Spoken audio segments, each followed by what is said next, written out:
The stars were burning. Captain Lisa Morgan stood on the bridge of her ship, watching the enemy fleet grow larger on her screens. The Terra's Vengeance was a big ship, one of Earth's strongest war machines. But today it felt very small in the endless dark of space. "Captain, we're getting another message," said her communication officer. The young man's voice was tight with worry. Lisa nodded. "Put it through." The voice that came through the speakers was beautiful and sad. It spoke in a language that sounded like singing birds, but the computer quickly changed it to English. "This is High Counselor Zara Lynn Moonwhisper of the Silthrani Coalition. Our worlds are dying. Our children cry in the darkness. The Krexhai have taken everything from us. If anyone can hear this message, please help us. We are the last of our kind." Lisa felt her heart sink. She had heard these kinds of messages before. Across the galaxy, strong races took what they wanted from weak ones. Most of the time, there was nothing anyone could do about it. But this time was different. The Silthrani were not just any alien race. They were beautiful people who looked like the elves from old Earth stories. They had long, pointed ears and eyes that seemed to hold starlight. They lived for thousands of years and created art that could make grown humans cry.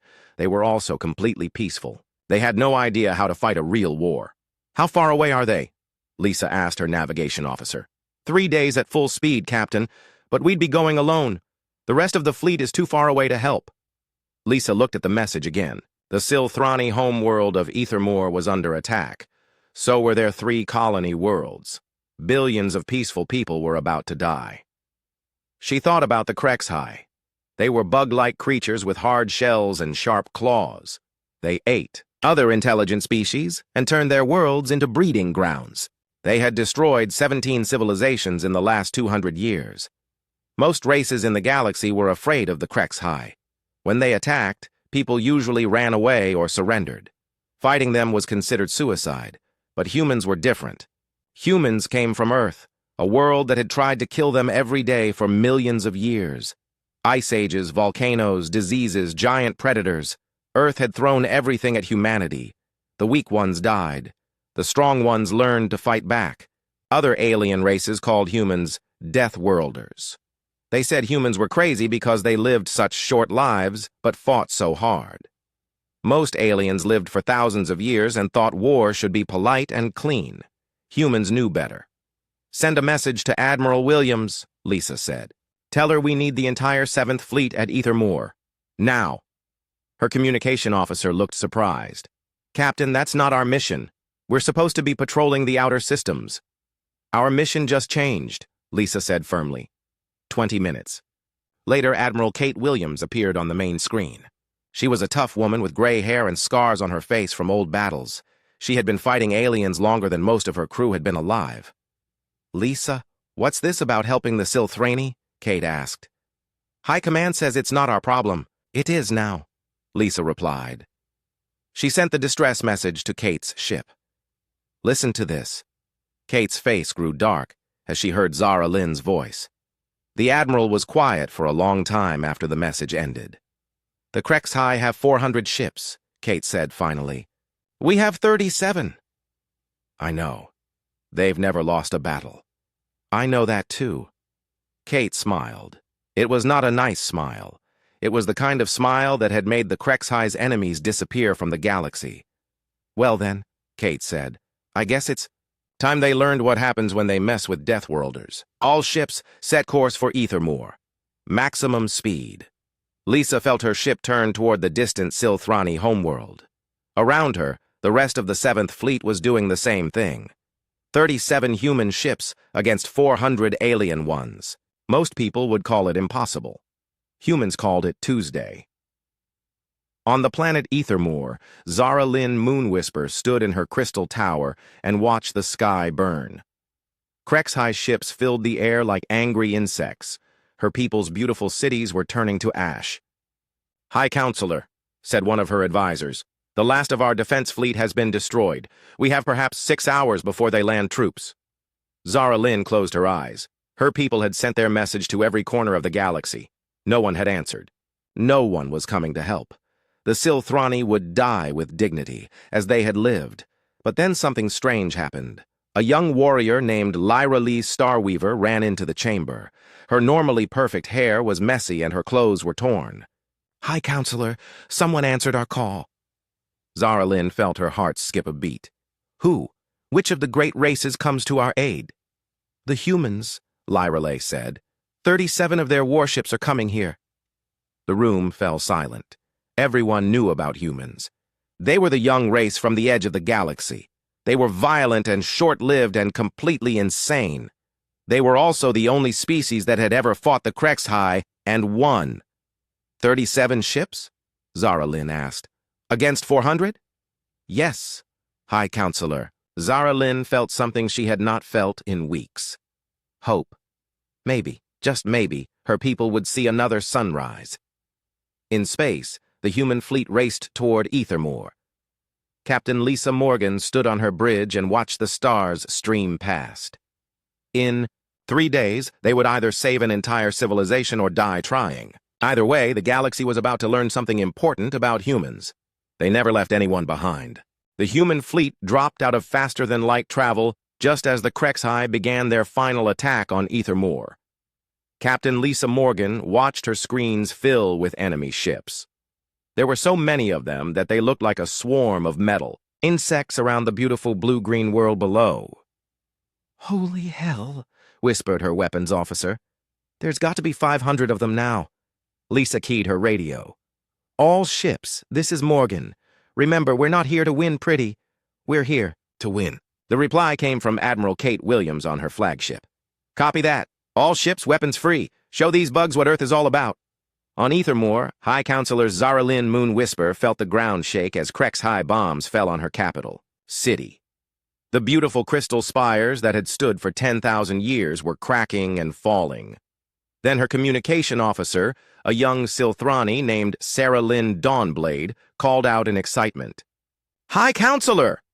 The humans are here! They're... Oh, my stars! They're attacking immediately!" Zara Lynn rushed to the viewing screen.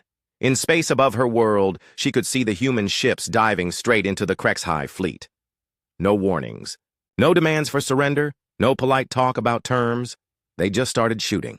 "Get me a communication link with the human leader," Zara Lynn ordered. A few minutes later, the face of Admiral Kate Williams appeared on the screen. The human woman looked tired and angry, with short gray hair and eyes like chips of ice. "This is Admiral Williams of the Earth's 7th Fleet," Kate said. "Are you the leader of these people?" "I am High Counselor Zara Lynn Moon Whisper," she replied, trying to stay calm despite the explosions outside. "We sent the distress call. Thank you for coming, but I fear you have arrived too late. There are too many enemy ships." Kate smiled. It was not a pleasant smile. "Lady, we came here to fight, not to count ships. Dr. Clark wants to talk to you about working together. I need to go kill some bugs." The screen switched to show a human woman with kind eyes and brown hair. "Hi, Counselor, I'm Dr. Amy Clark. I study alien cultures. We need to coordinate our attacks with your remaining forces." Zara Lynn blinked in confusion. "I'm afraid I don't understand. Our defense fleet was destroyed hours ago. We have no remaining military forces." Dr. Clark looked surprised. "What about ground troops, missile batteries, orbital defense platforms?" "We had those," Zara Lynn said sadly. "The HFY destroyed them in the first wave of attacks. We are a peaceful people, Dr. Clark. We do not have extensive military preparations." There was a long pause. Dr. Clark was clearly trying to understand something that made no sense to her. "High Counselor," Dr. Clark said slowly, "how long have you been fighting the HFY?" "This war has lasted 200 of your years," Zara Lynn replied. "We have fought them with honor and dignity, following all the accepted rules of civilized warfare." Dr. Clark's mouth fell open. 200 years? And you never built more weapons? Never tried different tactics?" "Of course not," Zara Lynn said, confused by the question. "War is a terrible thing. We have always tried to minimize casualties and preserve the art of combat. The HFY may be brutal, but even they follow certain basic rules." On the human ship, Dr. Clark turned to Captain Lisa Morgan, who had joined the conversation. "Captain," Dr. Clark said, "I think I understand the problem. They've been fighting a gentleman's war for 2 centuries. Lisa's face went hard. You mean they've been losing politely? What do you mean? Zara Lynn asked. Captain Morgan looked directly at her. Lady, we don't have gentlemen's wars on Earth. We have winning and dying. That's it. Outside, explosions lit up the sky. The human ships were doing things that Zara Lynn had never seen before. They flew in patterns that seemed random and crazy. They shot at the HFY ships while spinning and rolling in ways that should have been impossible. One human ship rammed directly into a HFY cruiser, destroying both vessels in a ball of fire. By the eternal stars, Zara Lynn whispered. They destroyed their own ship. Sometimes that's what it takes, Captain Morgan said simply. Young Lyra Lai Starweaver burst into the communication center, her eyes wide with amazement. High Counselor, you have to see this.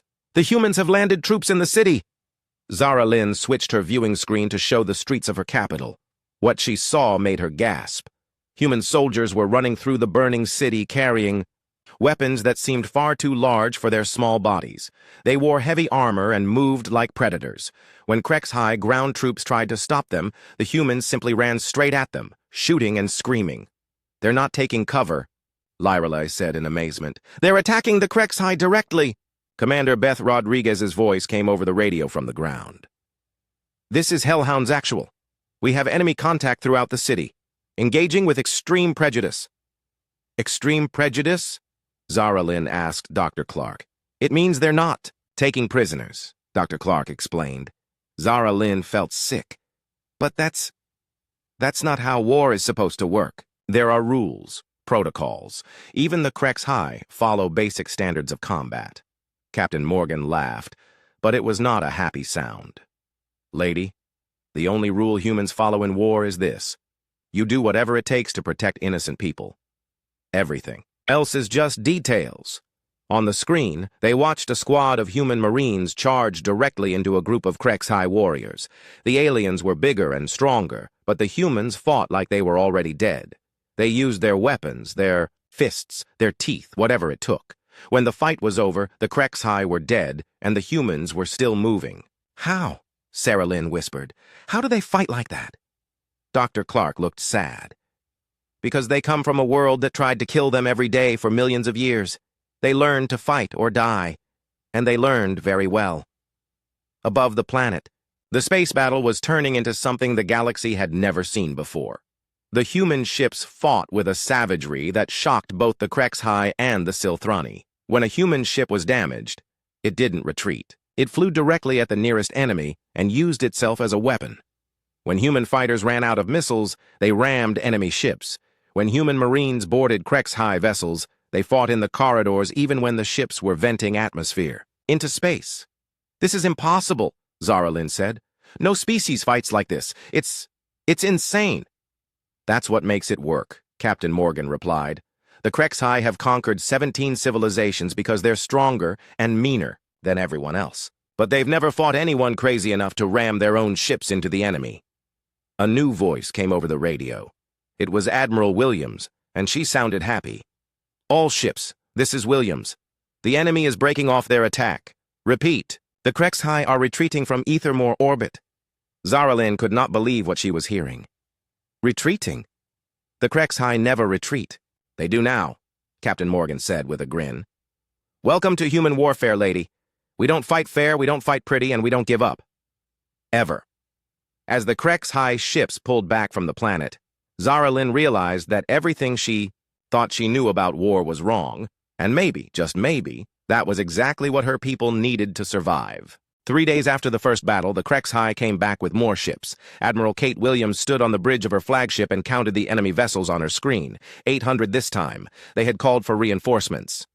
Well, she said to her crew, I guess we hurt their feelings. Captain Lisa Morgan's voice came over the communication link. Admiral, they're bringing in their heavy fleet. Those are Dreadnought-class vessels. I can see that, Kate replied. Nina, how are our weapons holding up? Chief Engineer Nina Foster appeared on the screen from the engine room. Her face was covered in grease and her hair was tied back with wire. Admiral, we've got enough kinetic rounds to level a small moon. The railguns are charged and ready. Good. Grace, are your artillery platforms in position? Lieutenant Colonel Grace Peterson's image joined the call. She was a big woman with arms like tree trunks and a smile that made enemy generals nervous. All platforms ready, Admiral. We've got enough firepower to turn their fleet into scrap metal. On A. Ethermore, High Counselor Zara Lynn watched the human preparations with growing amazement. In just 3 days, they had turned her peaceful world into a fortress. Human engineers had built weapon platforms in places that should have been impossible. They put missile launchers on the sides of mountains. They dug artillery positions into the Crystal Gardens. They even mounted guns on the tops of ancient temples. "This is wrong," said one of her advisors, an old Silthrani named Kaya Lin. "They're destroying our beautiful world to make it ugly and violent." But young Lyralee's Starweaver disagreed. "They're saving our world. Look at what they've taught us." She pointed to where Silthrani warriors were training with human marines. The humans were showing them how to fight in ways the Silthrani had never imagined. "Fight dirty," Sergeant Emma Thompson was telling a group of Silthrani. "There's no such thing as honor when your family is in danger. You do whatever it takes to win." The Silthrani looked uncomfortable, but they were learning. For the first time in 200 years, they were learning how to really fight back. Dr. Amy Clark was working with Silthrani scientists, combining human weapons with Silthrani energy technology. The results were amazing and terrifying. "Your people's energy shields are incredible," Dr. Clark told Zara Lynn. "But you use them wrong. You make them beautiful and elegant. We're making them thick and ugly and impossible to break through." Zara Lynn watched human technicians modify Silthrani equipment. They took delicate, artistic weapons and turned them into brutal instruments of war. "Why do you help us?" she asked Dr. Clark. "Your people could have ignored our call for help. You're risking your lives for strangers." Dr. Clark stopped working and looked at her. "Because that's what humans do. We protect people who can't protect themselves. It's not always smart, but it's who we are." The Krex High attack began at dawn.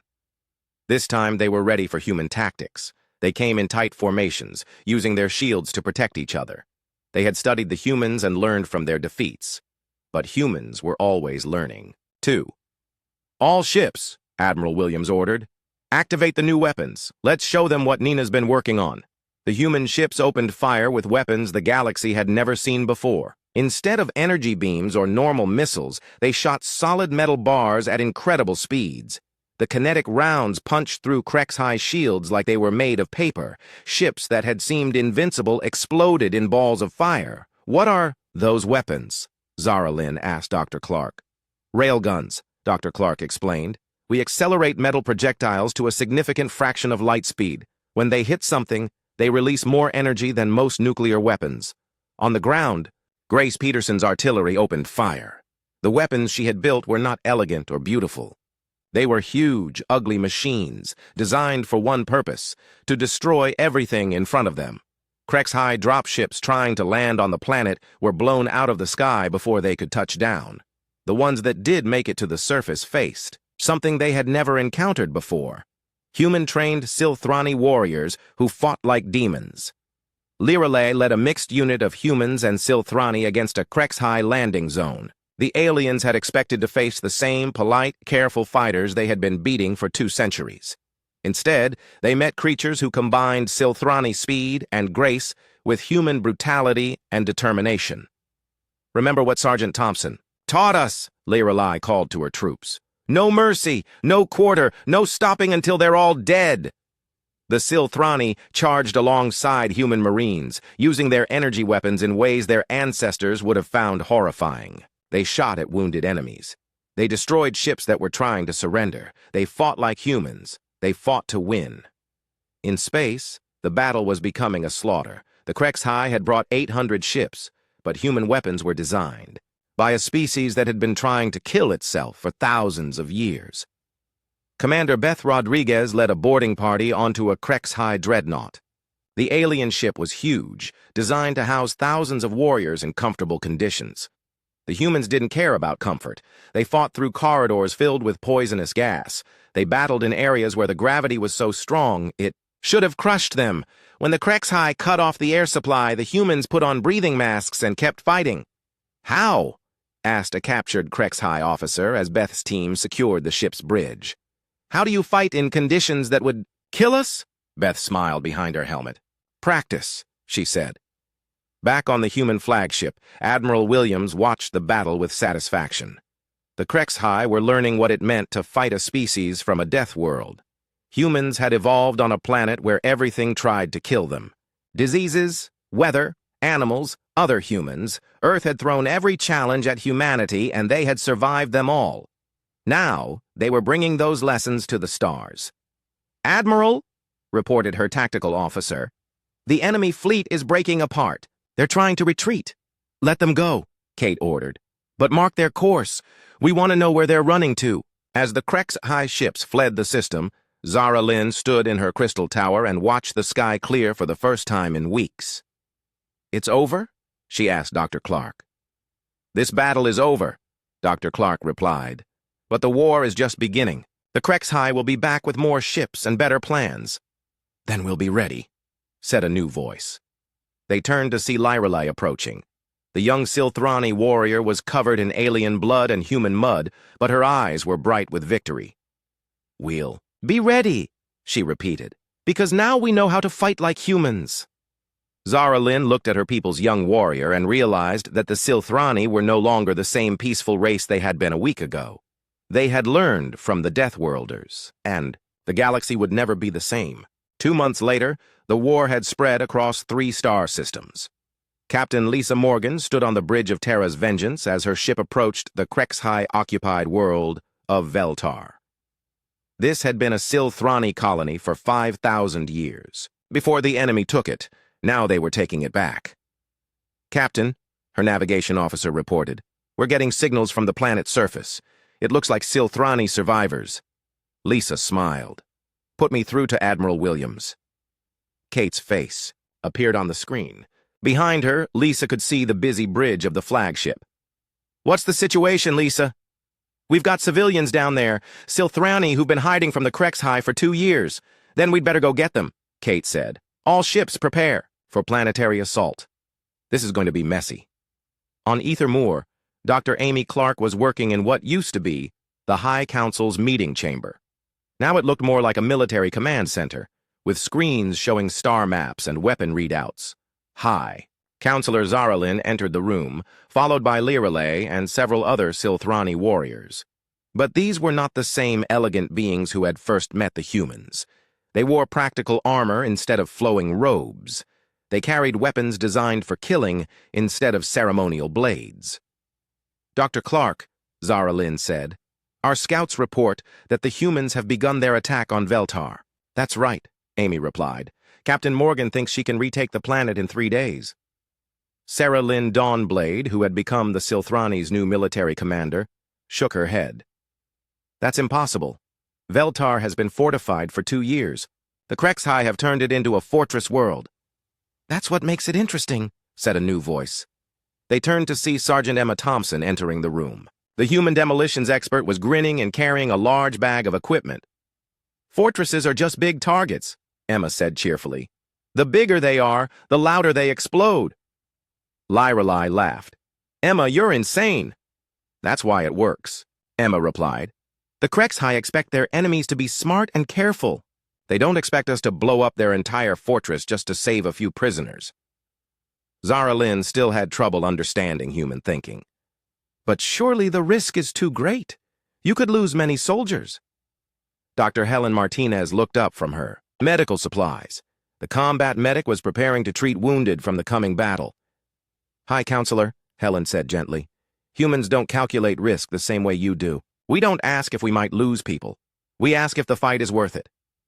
"And saving innocent civilians is always worth it," Emma added. On Veltar, the battle was already beginning. The planet's surface was covered with HFY military installations. Huge gun platforms protected landing zones. Underground bunkers housed thousands of enemy soldiers. The HFY commander, a massive insect-like creature named Zek-Hai the Destroyer, watched human ships approach on his screens. He had studied their tactics. He was ready for their tricks. "All guns, target the leading vessels," he ordered. "Show these mammals what happens when they attack a prepared position." The Krexhai weapons opened fire, filling space with energy beams and missile streams. It was enough firepower to destroy a small fleet. But the human ships didn't try to avoid the weapons. They flew straight through the fire, taking hits and losing ships but never stopping. Impossible, Zekhai muttered. No species accepts such losses.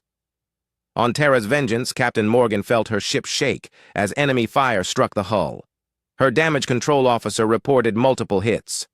Hull breach on Deck 7, Captain. We've lost 2 weapon batteries. Can we still fight? Lisa asked. Yes, ma'am. Then keep flying. Admiral Williams's voice came over the radio. All ships, begin orbital bombardment. Target anything that looks military. The human fleet opened fire on the planet below, but instead of careful, precise strikes, they used the same brutal tactics that had worked at Ethermore. They dropped kinetic rounds from orbit, turning Krexhai fortresses into smoking craters. They fired so many missiles that the planet's sky turned black with smoke. They're destroying everything, Zekhai said in shock. The whole planet's surface. His second-in-command, a smaller Krexhai warrior, looked confused. Sir, won't this kill the civilians they're trying to save? Not if we get them out first, said a human voice. Zekhai spun around to see Commander Beth Rodriguez standing in his command center. Her armor was scorched and dented, but she was still alive and very dangerous. How did you get here? Zekhai demanded. Tunnels, Beth said simply. Humans are very good at digging. Behind her, more human soldiers poured into the room, but they weren't alone. Silthrani warriors fought beside them, moving with deadly grace and human-taught brutality. The battle for the command center was short and violent. When it was over, Beth stood over Zekhai's body and keyed her radio. Control, this is Rodriguez. We have the command center, beginning civilian evacuation now. On the surface, Emma Thompson was having the time of her life. She had spent 3 days placing explosives throughout the Krexhai fortress network. Now, she was setting them off one by one. This is so much better than fireworks, she told her Silthrani partner, a young warrior named Kira Lynn Shadow Dancer. Kira Lynn had been assigned to learn human demolition techniques. She was both fascinated and terrified by Emma's methods. Do all humans enjoy destruction this much? Kira Lynn asked, as another fortress exploded. Only the smart ones, Emma replied. Dr. Martinez was working in an improvised medical station, treating both human and Silthrani wounded. She had learned to combine human medical techniques with Silthrani healing technology. Hold still, she told an injured human marine. This Silthrani healing beam will have you back on your feet in an hour. A young Silthrani girl named Arya Lynn, Moonheart watched from a corner of the medical station. She had been rescued from a Krexhai prison camp and had never seen humans before. Are all humans like this? She asked Dr. Martinez. Like what? So fierce. So willing to die for strangers. Helen paused in her work and looked at the girl. Sweetie, humans don't think of you as strangers. We think of you as people who need help. That makes you family. The battle for Veltar lasted 6 days. When it was over, the planet was free but mostly uninhabitable. The humans had destroyed so much of the Krexhai infrastructure that it would take years to rebuild. But the Silthrani civilians were alive and safe. Admiral Williams stood in the ruins of the planet's capital city, watching human and Silthrani. Engineers worked together to set up temporary shelters. Admiral, Captain Morgan said, joining her. We're getting reports from across the sector. The Krexhai are pulling back from 4 more systems. Kate nodded. They're starting to understand what they're up against. High Counselor Zara Lynn arrived with a group of rescued civilians. The Silthrani leader looked around at the destroyed city with mixed emotions. You saved our people, she said to Kate, but you destroyed our world. Your world was already destroyed, Kate replied. The Krexhai just left the building standing. Now you can build something new, something that can defend itself. Young Arya Lynn stepped forward. She was small even for a Silthrani, but her voice was clear and strong. High Counselor, she said, the humans didn't come here to conquer us or control us. They came because we asked for help. What kind of people do that? Zara Lynn looked at the human soldiers sharing their food with Silthrani refugees. She watched human medics treating alien children with the same care they gave their own wounded. Heroes, she said quietly. They're heroes. But Admiral Williams shook her head. No, ma'am. We're just humans. This is what we do. As the sun set, over the ruined world of Veltar, the combined human-Silthrani fleet prepared for the next battle. The war was far from over, but the tide had turned, and across the galaxy, other species were starting to take notice of the crazy Deathworlders, who fought like demons to protect strangers. 6 months after the first distress call, the human fleet approached the HFY homeworld of Zekthul. Admiral Kate Williams stood on the bridge of her flagship and watched the massive enemy planet grow larger on her screens. This was where it would all end, one way or another. "Admiral," her communication officer reported, "we're getting a message from Earth Command. Admiral Claire Bennett is requesting permission to join the final assault." Kate smiled. "Put her through." The screen lit up with the face of Admiral Claire Bennett, commander of Earth's first battle fleet. Behind her, Kate could see the bridges of dozens of human warships. "Kate," Claire said, "I hope you weren't planning to have all the fun without us." "Wouldn't dream of it," Kate replied. "How many ships did you bring?" 200, plus some new toys that the engineers have been working on. On Ethermoor, High Counselor Zaralyn watched the human fleet gather through her communication screens. What had started as 37 ships had grown into the largest military force the galaxy had ever seen. "So many," she whispered to Dr. Amy Clark. "How did your people build such a fleet so quickly?" Amy looked uncomfortable. "High Counselor, this isn't even half of Earth's military. We've been building warships for 300 years. We just never had anyone to use them on before." Lyrelay Starweaver, now wearing a mix of human and Silthrani armor, joined the conversation. "Dr. Clark, my people want to know if we can send ships to help with the final battle." "Of course," Amy replied. "But are you sure? This is going to be the biggest space battle in galactic history." "That's exactly why we need to be there," Lyrelay said firmly. "The HFY enslaved us for 200 years. We want to be there when their empire falls." On the human flagship, Admiral Williams was meeting with her officers. The holographic display showed the HFY homeworld and its massive defensive systems. "Intel says they have over 1,000 ships defending the planet," reported her tactical officer, "plus orbital weapon platforms, shield generators, and ground-based artillery." Colonel Susan Hayes, leader of the Marine Assault Forces, studied the displays. "How many civilians on the surface?" "Unknown," the intelligence officer replied. "The HFY don't keep records of other species. They just eat them." Susan's face went hard. "Then we go in fast and we go in hard. Standard Deathworlder doctrine. Kill everything that shoots at us, save everything that doesn't." Captain Lisa Morgan's voice came over the communication link from Terra's Vengeance. "Admiral, the Silthrani fleet has arrived, 50 ships led by Sarah Lynn Dawnblade." Kate nodded. "Good. They've earned the right to be here." The final battle began 3 hours later. The HFY had prepared for human tactics. They had studied every battle, analyzed every strategy, planned for every trick the humans had used. But they had never fought humans and Silthrani working together. The attack started with Silthrani ships using their speed and agility to confuse the enemy targeting systems. While the HFY tried to track the elegant alien vessels, human ships moved into attack positions. "All ships," Admiral Williams ordered, "commence orbital bombardment. Show them what a real death world can do." The human fleet opened fire with every weapon they had. Kinetic rounds, plasma cannons, fusion missiles, and weapons that most galactic species had banned as too dangerous to use. The HFY shields, which had protected them from civilized warfare for centuries, began to fail under the brutal assault. On the planet's surface, Colonel Hayes led the largest marine assault in human history. 10,000 human soldiers dropped from orbit, followed by 5,000 Silthrani warriors who had learned human fighting techniques. The HFY ground forces had never faced anything like it.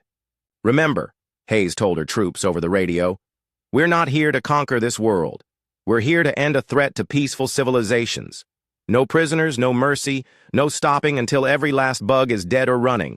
The humans fought with a savagery that shocked even their Silthrani allies. They used flamethrowers in enemy tunnels. They collapsed buildings on top of HFY positions. They fought in poisonous atmosphere and deadly radiation without hesitation. Lyrelay led a mixed unit of humans and Silthrani through the enemy capital. The city was a nightmare of sharp metal and dark tunnels built for creatures that lived to hurt others. "This place is horrible," said Sergeant Emma Thompson, who was with Lyra Lai's unit. "How can any species choose to live like this?" "They don't," replied Dr. Helen Martinez, who was treating wounded soldiers as they advanced. "They make other species live like this while they live in comfort." In the deepest part of the city, they found the HFY breeding chambers. Thousands of alien prisoners were being kept as food for newborn HFY warriors. "My God," whispered Aria Lynn Moonheart, who had insisted on joining the assault despite her young age. "How many species have they destroyed?" "Too many," Colonel Hayes said grimly. "But no more. Emma, bring down this whole section. I want these chambers buried, so deep they never see daylight again." "With pleasure," Emma replied, already placing her explosives. In space, the battle was reaching its climax. Admiral Bennett's fresh ships had joined the fight, bringing weapons that the HFY had never seen before. "What are those?" asked the HFY fleet commander as strange devices appeared around the human ships. His science officer studied the readings in panic. "Sir, they're generating artificial gravity wells. They're turning space itself into a weapon." The human gravity weapons pulled HFY ships out of formation and smashed them together. Vessels that had survived 1,000 battles were crushed. "Like insects. Impossible," the HFY commander whispered.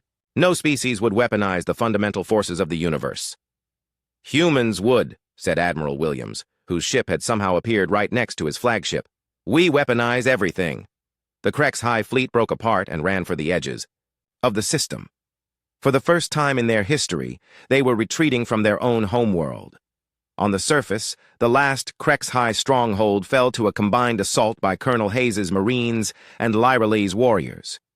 The planet's ruler, an ancient HFY called the Queen of Claws, was found in her throne room. "You cannot destroy us," she hissed at the human and Silthrani soldiers. "We are eternal. We have devoured civilizations for 10,000 years." "Not anymore," Hayes replied, and pulled the trigger. When the battle was over, the HFY Empire had ceased to exist. Their homeworld was in ruins, their fleets destroyed or scattered, their military power broken forever. The threat that had terrorized the galaxy for millennia was finally gone. 2 weeks later, representatives from dozens of alien species gathered on Ethermore for a historic meeting. They had come to meet the humans who had accomplished the impossible. High Counselor Zara Lynn stood before the assembled delegates, flanked by Admiral Williams and Captain Morgan. "Friends," Zara Lynn said, "6 months ago, my people sent out a desperate call for help. Only one species answered. Only one species was willing to risk everything to save strangers." She gestured to the humans. "These are the humans of Earth. They call themselves Deathworlders, and they are the most dangerous species in the galaxy, but they are also the most noble." One of the alien delegates, a tall, graceful being from the Altarian Republic, stood up. "High Counselor, my people would like to request human protection for our outer colonies. We can offer trade agreements and technological exchange." "So would we," said another delegate. Soon, dozens of species were making similar requests. They all wanted the protection of the crazy humans who fought like demons and died like heroes. Admiral Williams looked uncomfortable with all the attention. "Ladies and gentlemen, humans don't want to rule the galaxy. We just want to help protect it." But Aria Lynn Moonheart, now a symbol of hope for rescued civilians everywhere, stepped forward. "Admiral Williams," she said, "you humans say you're not heroes. But you came when no one else would. You fought when others ran away. You saved people you had never met because it was the right thing to do." She looked around at all the alien delegates. "If that's not heroic, what is?" Kate smiled and looked at her fellow humans. Captain Morgan, Dr. Clark, Colonel Hayes, and all the others who had made this victory possible. "We're just humans," she said finally. "This is what we do." 3 months later, Captain Morgan stood on the bridge of Terra's Vengeance as her ship received a new distress call. This time, it came from the far edge of the galaxy, where a peaceful trading species was being attacked by pirates. "Captain," her communication officer reported, "Admiral Williams wants to know if we're ready for another rescue mission." Lisa looked at her crew and saw the same eagerness in their eyes that had brought them to help the Silthrani. "Tell the Admiral we're ready," she said. And send a message to the Silthrani fleet. I think Lyrelay and her people would like to help. As Terra's vengeance turned toward the distant stars, Lisa thought about how much the galaxy had changed. Humans were no longer the unknown species from the Rim.